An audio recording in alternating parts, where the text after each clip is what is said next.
God has a wife who is edited out of the Bible. Her I thought you were trying to be a Christian cult leader, not a Mormon one.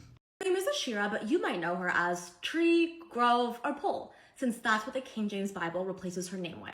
No, that is not replacing her name. Those are things that they set up in order to worship this pagan Canaanite goddess. Also, I'm not sure why you quoted Jeremiah 44:18, where it talks about them pouring out offerings to this Queen of Heaven, because if you go a few verses later, God calls those actions evil abominations. Most people don't know this, but the writers of the Old Testament would have been mostly polytheistic.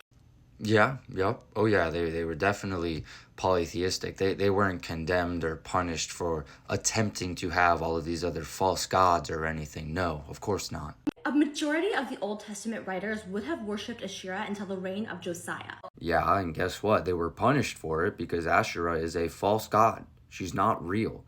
Who revises the Bible to make it seem like Asherah worship had always been banned. Well, in case you were unaware, which clearly you are, King Josiah never wrote or revised any books of the Bible. There is a theory by scholars that when he discovered the book of the law, he revised it to make it his own, but what you also aren't aware of is there's zero evidence of that.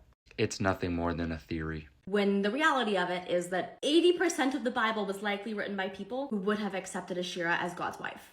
The reality of it is the Old Testament writers were calling out the Israelites that believed that to tell them that they were wrong and living in sin by doing that.